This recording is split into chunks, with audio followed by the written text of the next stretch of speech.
Magandang umaga mga kapatid. Ikinalulugod po namin ang inyong pagkikibahagi sa banal na Eucharistia. Ngayon po ay ika-6 na linggo ng Pasko ng Pagkabuhay.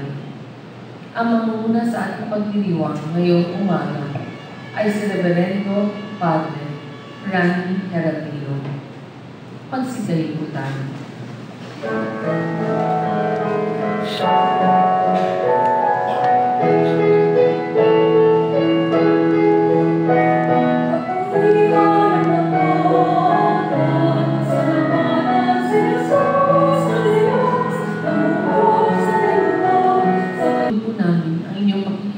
Sa banal na Eucharistia. Ngayon po ay ika-6 na linggo ng Pasko ng Pagkabuhay. Ang mamumuna sa ating pagdiriwang ngayong umaga ay si Reverendo Padre Randy Heratiro. Pagsidahin po tayo.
Simulan natin ang ating pagdiriwang sa ngalan ng Ama at ng Anak at ng Espiritu Santo. Amen. Sumainyo ang Panginoon. At sumayin. Mga kapatid, upang tayo ay maging marapat gumanap sa banal na pagdiriwang na ito, buong kababaang loob natin aminin ang ating mga kasalanan at ihingin natin ito ng awa at patawad.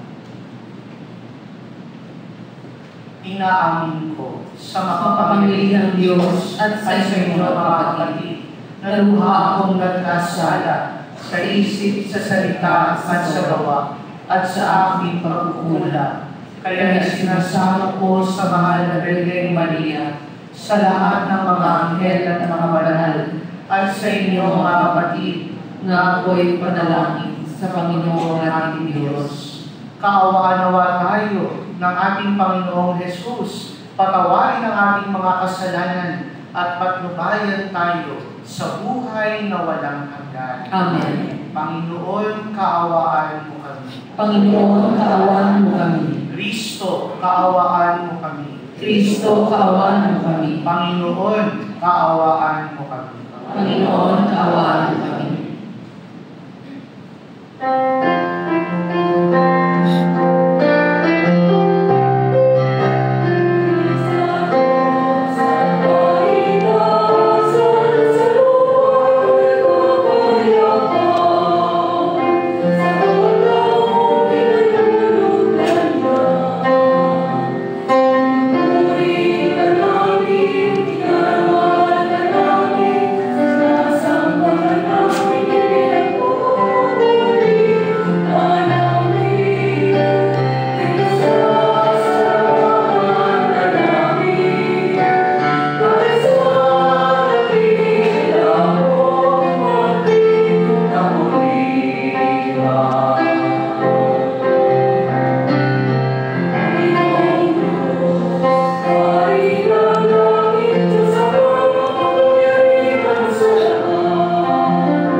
Pagbasa mula sa mga gawa ng mga apostol. Sinalubong ni Cornelio si Pedro at nagpatira pa sa harapan nito at sumamba. Ngunit sinabi ni Pedro, "Tumindig kayo, ako'y tao rin tulad niyo." Ngayon ko lubusang natanto na walang itinatami ang Diyos. Nalulugod siya sa sino mang may takot sa Kanya at gumagawa ng matuwid kahit saang bansa. Nagsasalita pa si Pedro nang bumaba ang Espiritu Santo sa mga nakikinig ng salita. Namangha ang mga mananampalatayang Hudyo na kasama ni Pedro sapagkat ang mga ito ay pinagkalooban din ng Espiritu Santo. Narinig nila ang mga Hentil na nagsasalita sa iba't ibang wika at nagpupuri sa Diyos. Kaya't sinabi ni Pedro, "Tulad natin, sila'y pinagkalooban din ng Espiritu Santo. Sino pa ang makahahadlang sa binyagang sila sa tubig?" At inutos niyang binyagan sila sa pangalan ni Jesucristo. Pagkatapos, hiniling nila kay Pedro na manatili roon ng ilang araw. Ang salita ng Diyos. Salamat sa Diyos. Panginoong nagliligtas sa tanang bansay na haya. Panginoong nagliligtas sa tanang bansay na haya. Umawit ng bagong awit at sa poon ay ialay, pagkat iyong ginawa niya kahangahangang tunay. Sa sariling lakas niya at taglay na kabanalan, walang hirap na natamo iyong hangad na tagumpay. Panginoong nagliligtas sa tanang bansay na haya. Ang tagumpay niyang ito'y siya na rin ang naghayag. Sa harap ng mga bansay na hayag ang pagliligtas. Ang pangako sa Israel, lubos niyang tinutupad. Panginoong nagliligtas sa tanang bansay na hayag. Tapat siya sa kanila at ang pag-ibig ay wagas. Ang tagumpay ng ating Diyos kahit saan ay namalas. Magkaingay na may galak, yaong lahat sa daigdig. Ang poon ay buong galak na purihin sa pag-awit. Panginoong nagliligtas sa tanang bansay nahayag. Ligtas sa tanang bansay na hayag. Panginoong nagliligtas sa tanang bansay nahayag. Umawit ng bagong awit, at sa poon ay ialay, pagkat yaong ginawa niya kahangahangang tunay. Sa sariling lakas niya at taglay na kabanalan, walang hirap na natamo yaong hangad na tagumpay. Panginoong nagliligtas sa tanang bansay nahayag. Ang tagumpay niyang ito'y siya na rin ang naghayag. Sa harap ng mga bansay na hayag ang pagliligtas. Ang pangako sa Israel, lubos niyang tinutupad. Panginoong nagliligtas sa tanang bansay nahayag. Tapat siya sa kanila at ang pag-ibig ay wagas. Ang tagumpay ng ating Diyos kahit saan ay namalas. Magkaingay na may galak, yaong lahat sa daigdig. Ang poon ay buong galak na purihin sa pag-awit. Panginoong nagliligtas sa tanang bansay nahayag. Pagbasa mula sa unang sulat ni Apostol San Juan. Mga pinakamamahal, mag-ibigan tayo sapagkat mula sa Diyos ang pag-ibig. Ang bawat umiibig ay anak ng Diyos at kumikilala sa Diyos. Ang hindi umibig ay hindi kumikilala sa Diyos, sapagkat ang Diyos ay pag-ibig. Inihayag ng Diyos ang kanyang pag-ibig sa atin nang subuin niya ang kanyang bugtong na anak upang magkaroon tayo ng buhay sa pamamagitan niya. Ito ang pag-ibig. Hindi sa inibig natin ng Diyos, kundi tayo ang inibig niya at sinugo ang kanyang anak upang maging handog sa ikapapatawad ng ating mga kasalanan. Ang salita ng Diyos. Salamat sa Diyos, magsitayo po tayo.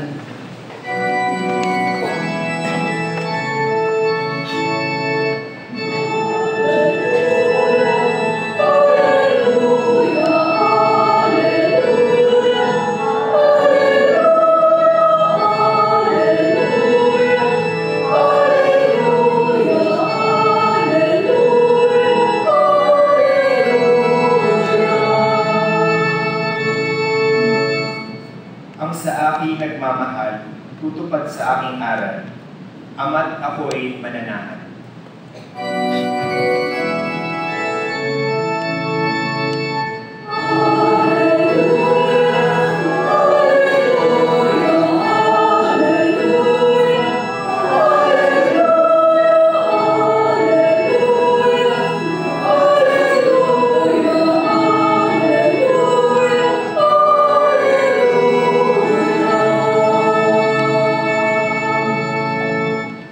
Sumainyo ang Panginoon. At sumayo rin. Ang mabuting balita ng Panginoon ayon kay San Juan. Papuri sa iyo, Panginoon.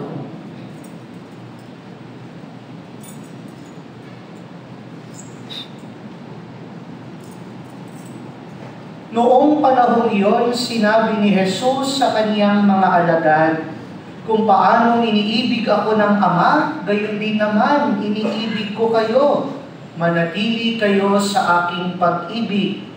Kung tinutupad ninyo ang aking mga utos, mananatili kayo sa aking pag-ibig. Tulad ko, tinutupad ko ang mga utos ng aking Ama, at ako'y nananatili sa kaniyang pag-ibig. Sinabi ko sa inyo ang mga bagay na ito, upang makahati kayo sa kagalakan ko at malubos ang inyong kagalakan. Ito ang aking utos, mag-ibigan kayo gaya ng pag-ibig ko sa inyo. Walang hihigit na pag-ibig ng isang taong nag-aalay ng kanyang buhay para sa kanyang mga kaibigan. Kayo'y mga kaibigan ko kung tinutupad ninyo ang mga utos ko. Hindi ko na kayo inaaring alipin, sapagkat hindi alam ng alipin ang ginagawa ng kaniyang Panginoon. Sa halip, inaari ko kayong mga kaibigan, sapagkat sinabi ko sa inyo ang lahat ng narinig ko sa aking Ama. Hindi kayo ang pumili sa akin. Ako ang pumili at humirang sa inyo upang kayo'y humayo at mamunga at manatili ang inyong bunga. Sa gayon, ang anumang hingin ninyo sa Ama sa aking pangalan ay ipagkakaloob sa inyo. Ito ang iniuutos ko sa inyo, mag-ibigan kayo. Ang mabuting balita ng Panginoon. Pinupuri ka namin, Panginoong Jesucristo. Magsiupo po tayo. Magandang umaga po sa inyong lahat. Magandang umaga. Pakipati naman ang katabi niyo ng good morning. Mga minamahal kong kapatid, tayo'y nasa ika-6 na linggo ng Pasko ng muling pagkabuhay at ang tema ng lahat ng ating mga pagbasa, lalo't higit ang ating ikalawa at Ebanghelyo ay patungkol sa pag-ibig. Paulit-ulit nating naririnig ang salitang ito, ang pagmamahal. Sa unang pagbasa, natunghayan natin ang isang pagmamahal na walang pinipili. Ikaw man ay Hentil o Hudyo, ikaw man ay pagano o naniniwala sa Diyos. Ikaw ay pwedeng binyagan, ikaw ay mahal ng Diyos. Sa ating salmo responsorio, isang pagmamahal na nagliligtas, a love that saves. Sa ikalawang pagbasa, ang simula ng pagmamahal, ang ugat ng pagmamahal na walang iba kundi sa unang pagtangka ng Diyos na mahalin ng tao. Hindi dahil mahal natin ng Diyos, kundi una tayong minahal niya. At sa ating Ebanghelyo, isang pagmamahal na may pagtitiis, isang pagmamahal na handang magsakripisyo, magbata ng hirap, isang pagmamahal na handang mamatay, alang-ala sa minamahal. Alam po ninyo, ang linggong ding ito ay espesyal dahil pinagdiriwang natin ang Mother's Day. Kaya ang lahat ng mga mami, mama, mamu, nanay, ina, na naririto, pwede bang tumayo? Sige na, huwag kayo mahiya, umamin na kayo. Palakpakan natin silang lahat. Happy Mother's Day po sa inyo. Umupo na po kayo. Alam mo ninyo, akmang-akma ang ating okasyon sa ating binasang Ebanghelyo. Dahil kung meron na nalalapit sa klase ng pagmamahal ng Diyos na walang pinipili, na nagliligtas, na umuugat sa Kanya, na handang magbata ng hirap at sakripisyo, ito ay walang iba kundi ang pagmamahal ng isang ina. The closest to the love of God is the love of a mother to her children. Naniniwala ba kayo doon? Ako naniniwala. Bakit? Sa simula pa lang, ang unang pagmamahal na nararamdaman natin ay nagmula sa ating mga nanay. Sabi nga nila, when we were inside the womb, the mother gave her food for us to be nourished. Nasa loob pa lang na sinapupunan tayo, nandoon na yung ina na handang magbigay ng sustansya sa atin. And when the mother gave birth to us, nung isinilang tayo, our mother gave their blood. Di ba madugo ang panganganak? Ibinigay ng ina ang dugo nila para sa atin. And not only that, in the initial years of our life, our mother gave their milk. Gatas, nagpasuso sila para tayo ay lumakas at sumigla. Not only that, when we were young, our mother gave their sleep. Kapag umaatungal ka sa madaling araw, sino bang babangon para asikasuhin ka? Kakaraniwan yung mga tatay, mantika, matulog. No? Ang ina, ang matyaga, babangon upang ikaw ay bigyang pansin. Sino ba ang nakasama at gumabay sa iyo habang ikaw ay lumalaki sa mundong ibabaw? Who gave her all, her attention, her unconditional love for you? it is no other than but our mothers. Kaya nga po, kung merong nalalapit sa klase ng pagmamahal ng Diyos sa tao, ang halimbawa, ang buhay na modelo ay itong ating mga ina na ating ipinagpapasalamat at binibigyang parangal sa araw na ito. Alam niyo po, mga minamahal kong kapatid, ang isang ina ay modelo ng sinasabi ni Jesus sa Ebanghelyo, walang pag-ibig na hihigit pa sa pag-ibig ng isang taong nag-aalay ng kaniyang buhay. There is no greater love than to lay down one's life to one's friend. Hindi po ba kapag ang isang ina ay nanganganak, ano bang lagi sinasambit natin? Ang kanyang isang paa ay nasa bingit na ng kamatayan. Nasa kabilang bukay na.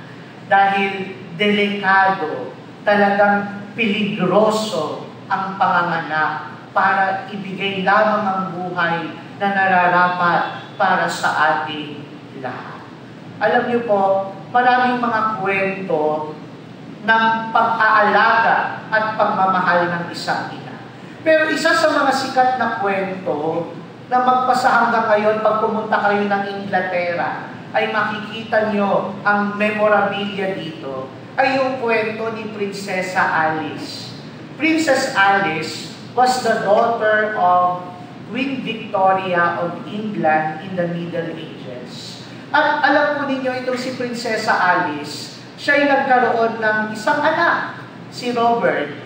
At mahal na mahal niya si Prinsipe Robert, na talagang lahat-lahat ibinibigay niya. Atensyon, pagmamahal, pagkalinga, pagmamalasakit. Ngunit, nung 4 na taong gulang na si Robert, siya'y dinapuan ng isang sakit na tinatawag noon na Black Diphtheria. At itong sakit na ito walang lunas. Itong sakit na ito walang gamot nung panahon na iyon. Ito'y nakakahawat na kamamatay. Kaya nga sinabihan siya ng mga nurses at doktor, Prinsesa Alice, mula ngayon, hindi ka na po pwedeng lumapit sa iyong anak. At ito ay kinalungkot ni Alice. Ngunit sinunod niya ang payo ng mga doktor at nurses. Ngunit isang araw, habang siya ay namumulila sa pagmamahal at pagkalinga sa anak, nandoon siya sa labas ng kwarto ni Robert. At narinig niya yung anak niya na nagtanong doon sa nurse. Sabi ni Robert doon sa nurse niya, bakit huminto na si Mommy sa paghahalik at pagyakap sa akin? Why did Mommy not anymore kissing and hugging me?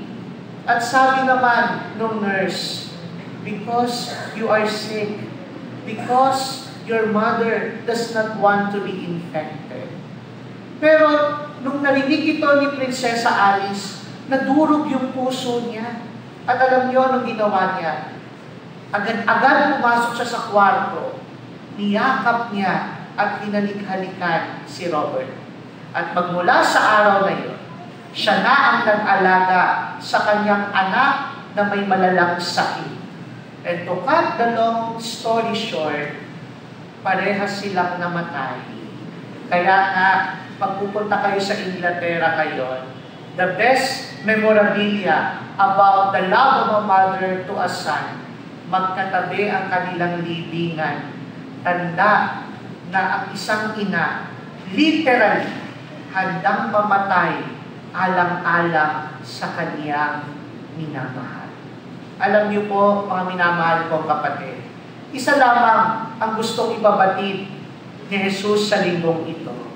Katulad ng pagmamahal niya sa atin, katulad ng pagmamahal ng isang ina sa kanyang anak, tayo bilang mga tagasunod niya ay nararapat lamang na magmahal din ng walang pasubali, na magmahal din ng walang pinipili, na magmahal din ng nagliligtas, na magmahal din ng may pagsasakripisyo, ng may pagbabata ng hirap, alang-alang sa minamahal. Ito ho yung tanda ng pagiging tapat na alagad niya. Naalala ko rin po yung isang kwento na tinangka daw ni Satanas at ng ilang demonito na pumuslip sa loob ng langit at sinabay nila ito doon sa pagkabuhay ni Kristo. Madaling araw, nagsuot si Satanas ng puting-puting damit kasama ng mga demonito na nagpanggap na mga anghel. At nung sila ay nandun na sa harapan ng pintuan ng langit, sabi ni Satanas na nagpapanggap na si Jesus, "O ancient portals, O gates of heaven, let the King of glory come in." And then, sabi nung isang anghel, "Who is the King of glory?" At nilahad ni Satanas na nagpapanggap na si Jesus ang kanyang mga kamay.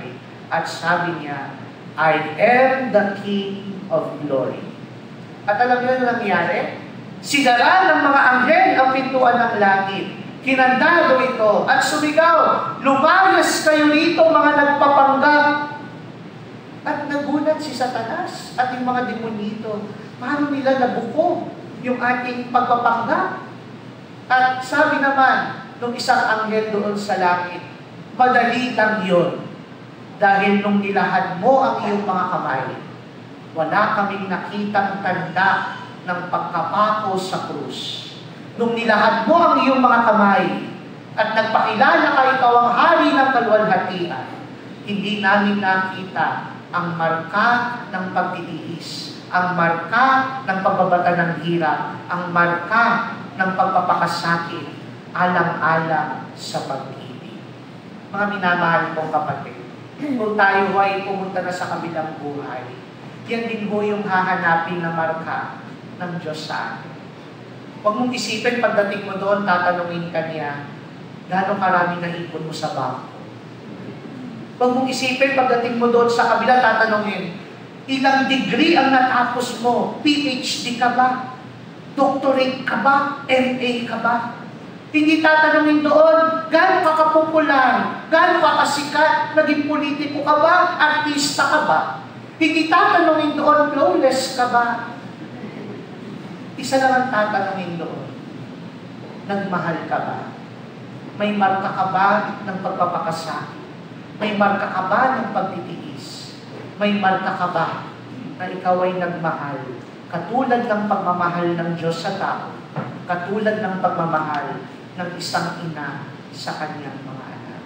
Mga minamahal kong kapatid, sa pagpapatuloy ng ating banal na misa, ipagdasal po natin yung mga mami natin. Mama, mamu, nanay, ina. Sana sila ay patnubayan ng Diyos. Sila man ay pumanaw na o nabubuhay pa.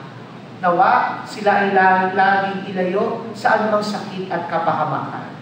Nawa, patuloy silang magsalamin ng klase ng pagmamahal ng Diyos sa tao upang tayo ay mahimok din na tularan ng kanilang pagmamahal, upang tayo ay maging kalugod-lugod sa ating Amang nasa langit at magmana ng isang buhay na walang hanggan. Sa lahat uli ng mga inang naririto, araw ninyo ngayon, ipagdarasal namin kayo, kaya naman, Happy Mother's Day sa inyong lahat.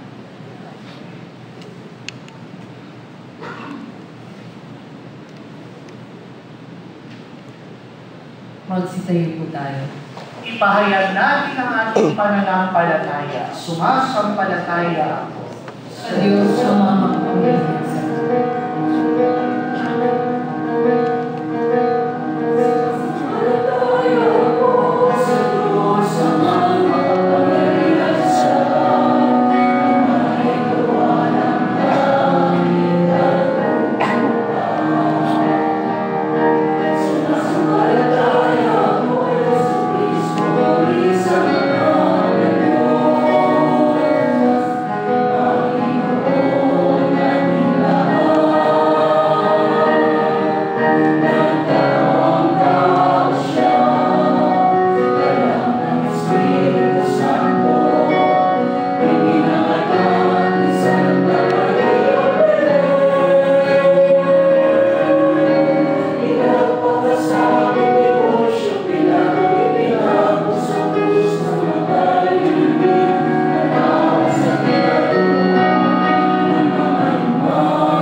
upang tinatampukan ito ng pagmamahalang tulad ng pagmamahal ng banal na santatlo para sa atin. Nakababatid sa kahalagahan ng ganitong kaloob, manalangin tayo sa Panginoon. Diyos ng pag-ibig, dinggin ang aming panalangin. Diyos ng pag-ibig, dinggin ang aming panalangin. Para sa lahat-lahat ng Kristiyano, nawa sa kanilang pagmamahal kay Jesus, makatagpo sila ng inspirasyong magmahalan tulad ng kanyang iniuutos at magsikap para sa pagkakaisang idinalangin ni Jesus. Manalangin tayo. Diyos ng pag-ibig, dinggin ang aming panalangin. Para sa Santo Papa at lahat ng obispo, nawa manatili silang nagkakaisa sa buklod ng pagmamahalan kung paanong si Jesus ay kaisa ng Ama. Manalangin tayo. Diyos ng pag-ibig, dinggin ang aming panalangin. Para sa lahat ng tao sa mundo, nawa maunawaan nilang tanging sa pangkapatirang pagmamahalang gaya ng kay Kristo, makapagtatango sila ng tunay na pagsulong at pangmatagalang kapayapaan. Manalangin tayo. Diyos ng pag-ibig, dinggin ang aming panalangin. Para sa ating pamayanan at sa lahat ng bumubuo nito, nawa magsikap tayong mapalago ang pangkapatirang pagmamahalan sa pamamagitan ng pagsugpo sa pagkamakasarili at lahat ng anyo ng di-katapatan. Manalangin tayo. Diyos ng pag-ibig, dinggin ang aming panalangin. Para sa lahat ng ina sa buong mundo, nawa sila ay maging malakas at malusog para makatupad sa kanilang mga tungkulin ng buong pagmamahal at katapatan. Manalangin tayo. Diyos ng pag-ibig, dinggin ang aming panalangin. Para sa lahat ng sumasampalatayang nagdiriwang ng Flores de Mayo sa karangalan ni Maria ang kabanal-banalan, nawa tumulad sila sa katapatan at kalinisan ng pagmamahal para sa lahat ng ating mahal ng Birhengina. Manalangin tayo. Diyos ng pag-ibig, dinggin ang aming panalangin. Tahimik natin ipanalangin ang ating mga pansariling kahilingan.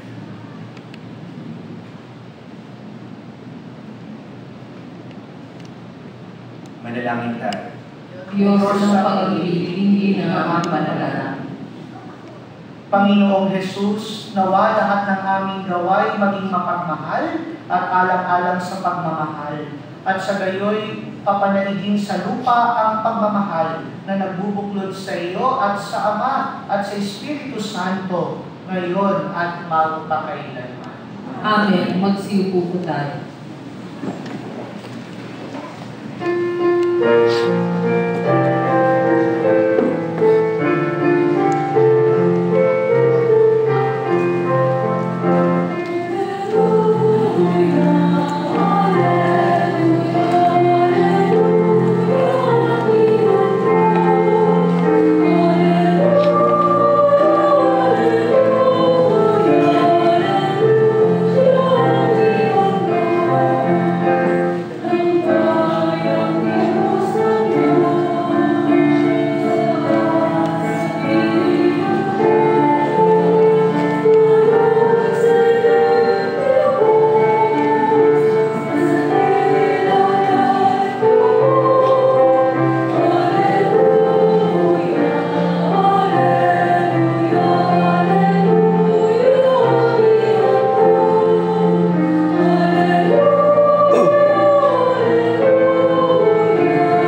Magsitayo po tayo.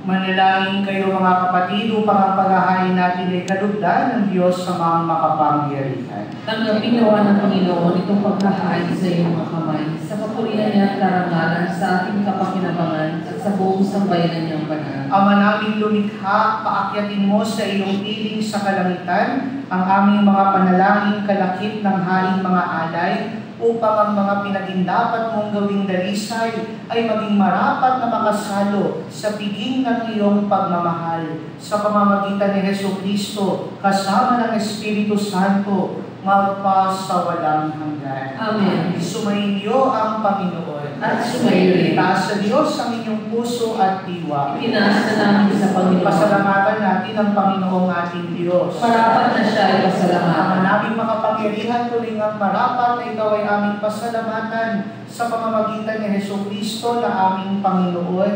Sa pagbabakasakaling mong kami ay bubuti, isinugo mo si Jesucristo upang pangunahan kami. Bilang pagsunod sa iyong atas na bigay, ipinahayag ng iyong anak ang iyong kalooban na ang mga apit dukha ay kanyang damayan. Ngayon ay iyong inihahandog ang pagkakataong aming maisaloob ang kanyang ganap at kusang paglilingkod upang sa iyo'y lagi kaming makasunod.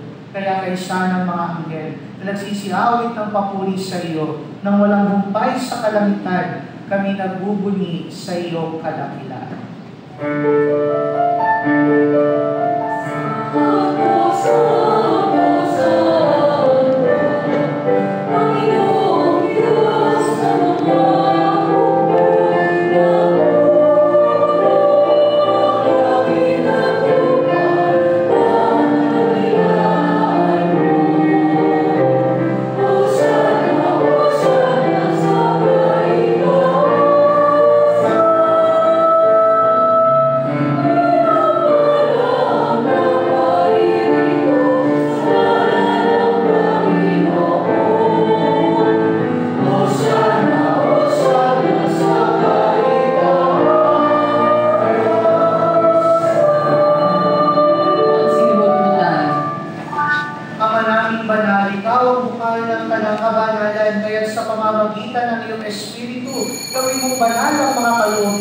Upang para sa amin maging katawan at dugo ng aming Panginoong Jesucristo.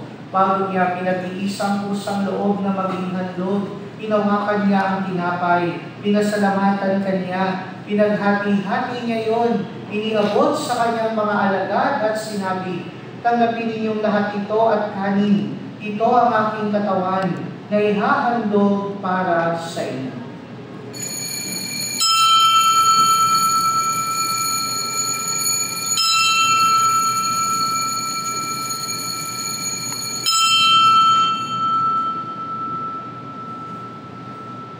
Gayon din naman, nung matapos ang hapunan, hinawakan niya ang kalis, muli kanyang pinasalamatan, iniabot niya ang kalis sa kanyang mga alagad at sinabi, "Tanggapin ninyong lahat ito at inumin. Ito ang kalis ng aking dugo, ng bago at walang hanggang tipan. Ang aking dugo na ibubuhos para sa inyo at para sa lahat sa ikapagpapatawad ng mga kasalanan. Gawin ninyo ito sa pag-alala sa akin."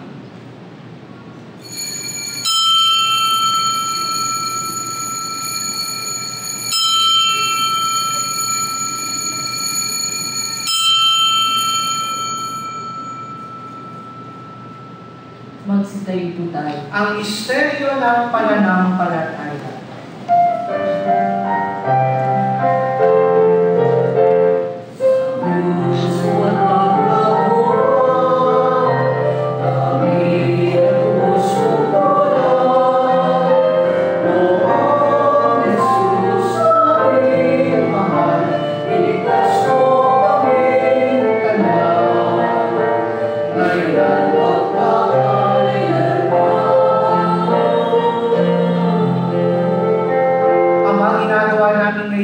pag-alala sa pagkamatay at muling pagkabuhay ng iyong anak, kaya iniaalay namin sa iyo ang tinapay na nagbibigay buhay at ang kalis na nagkakaloob ng kaligtasan. Kami nagpapasalamat dahil kami iyong minarapat na tumayo sa harap mo para maglingkod sa iyo.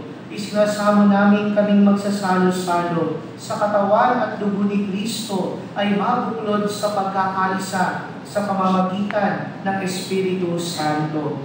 Ama, lingapin mo ang iyong simbahang laganap sa buong daigdig. Puspusin mo kami sa pag-ibig kay San Francisco na aming Papa, ni Luis Antonio na aming Arsobispo, ang kanyang katulong na Obispo at ng Tanang Kaparian.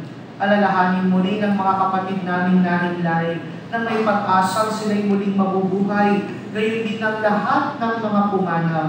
Kaawaan mo sila at patuloyin sa iyong kaliwanagan. Kaawaan mo at pagindapatin kaming lahat na makasalo sa iyong buhay na walang wakas. Kaysa ng mahal na Birheng Maria na ina ng Diyos, ng kabiyak ng puso niyang si San Jose, kaysa ng mga apostol at ng lahat ng mga banal na namuhay dito sa daigdig ng kalugod-lugod sa iyo. May pagdiwang nawa namin ng pagpupuri sa ikararangal mo sa pamamagitan ng iyong anak na aming Panginoong Heso Kristo. Sa pamamagitan ni Kristo, kasama niya at sa Kanya, ang lahat ng parangal at papuri ay sa iyo, Diyos amang makapangyarihan, kasama ng Espiritu Santo, magpa sa walang hanggan. Amen.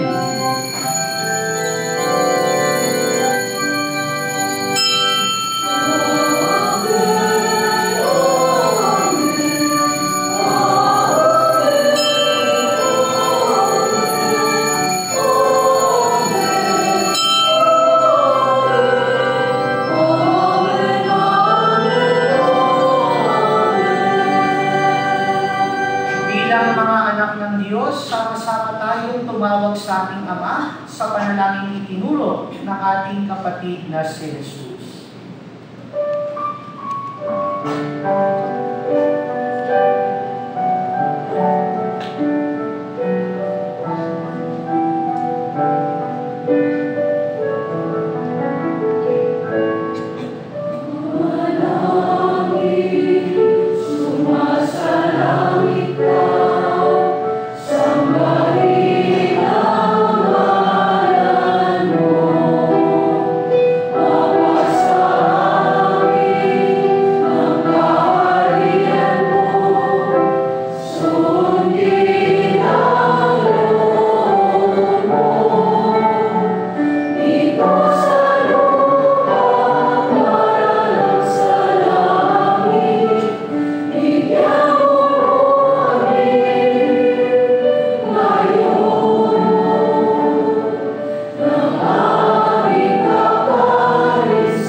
namin kami adya sa lahat ng masama, pagkalooban ng kapayapaan araw-araw, iligtas sa kasalanan at ilayo sa lahat ng kapahamakan, samantalang aming pinananabikan ang dakilang araw ng pagpapahayag ng tagapagligtas namin, si Heso Kristo.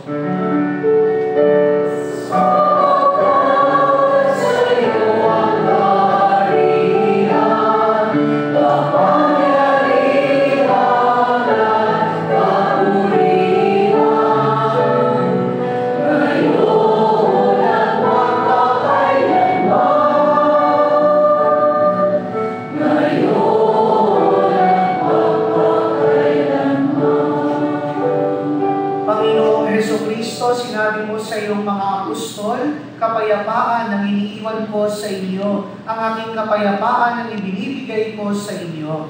Tunghayan mo ang aming pananampalataya at huwag ang aming mga paulit-ulit na pagkakasala. Pagkalooban mo kami ng kapayapaan at pagkakaisa ayon sa iyong kalooban, kasama ng Espiritu Santo, magpasawalang hanggan. Amen. Ang kapayapaan ng Panginoong muling nabuhay ay laging sumainyong lahat. Amen. Magbigayan kayo at maghangad ng kapayapaan sa isa't isa. Peace be with you all.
Ng sanlibutan. Mapapalad tayo mga nananalig at tumatanggap sa Kanya. Panginoon, hindi ako karapat-dapat na magpatuloy sa iyo, ngunit sa isang salita mo lang ay gagawin na.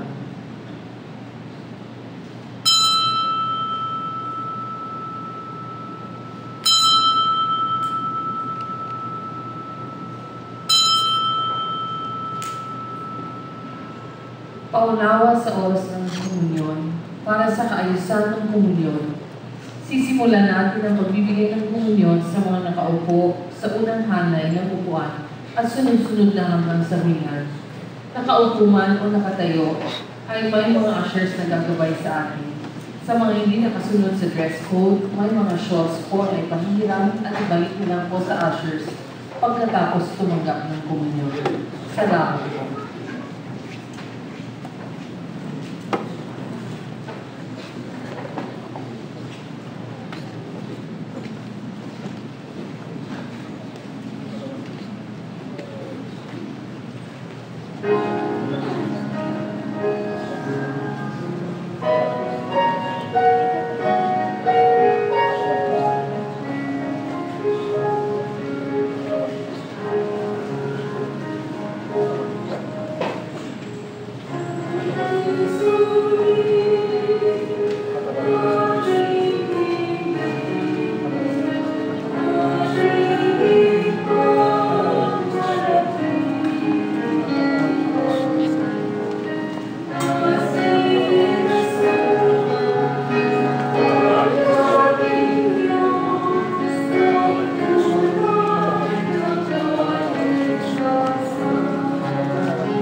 Please kneel and together let us pray the prayer for peace.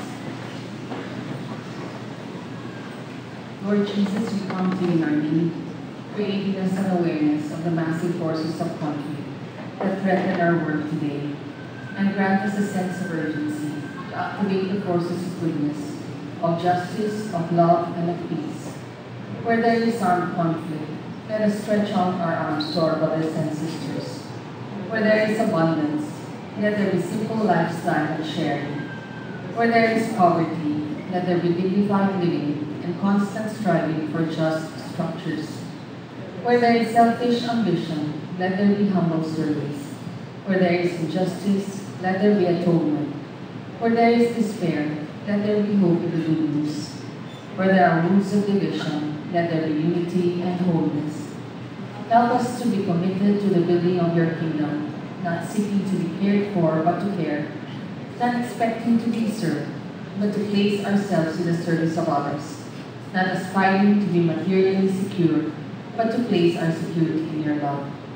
Teach us your Spirit, for it is only in loving imitation of you, Lord, that we can discover the healing springs of life that will bring about rebirth to our earth and hope for the world. Amen. Our Lady, Queen of Peace, pray for us. Magsitayo po tayo. Manalangin tayo.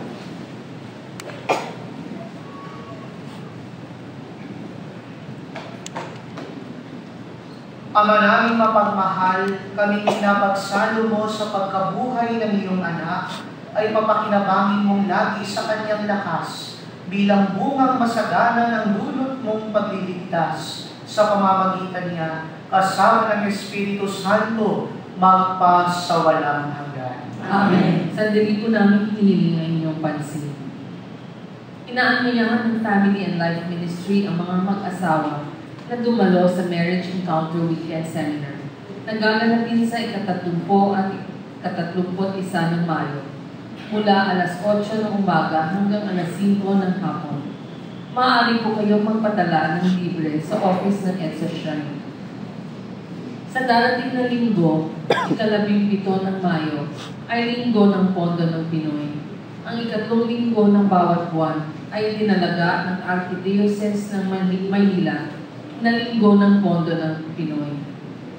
Maaari po natin dalhin ang mga may laman na sisidlan ng Pondo ng Pinoy upang ialay sa misa. Marami pong salamat at tanggapin natin ang huling pagbabasbas. Pagkatapos po ng huling pagbabasbas, inaanyayahan ko po ang lahat ng mga mami, mga ina, mga mama na lumapit po sa harapan para mawisikan ng banal na tubig. At pagkatapos po kayong mabasa, marahil lamang lumabas na ho sa magkabilang gilid upang bigyan naman ng pagkakataon yung mga nasa likuran. Sumainyo ang Panginoon. At sumainyo. Umupo kayo tilingin ang biyaya ng Diyos. Ama naming mapagpala, ipadama mong ikaw ang kapiling ng mga bumubuo ng iyong bayan. Ipagkaloob mo sa aming araw-araw ang aming mga kailangan upang kami ay sumapit sa buhay na para sa aming iyong inilaan. Sa pamamagitan ni Jesucristo, kasama ng Espiritu Santo, magpasawalang hanggan. Amen. At pagpalangin kayo at ang inyong mga mahal sa buhay ng ating mapagmahal at makapangyarihang Diyos Ama at Anak at Espiritu Santo. Amen. Naialay na ang banal na misa, humayo kayong taglay ang kapayapaan at pag-ibig ni Kristo. Salamat sa Diyos.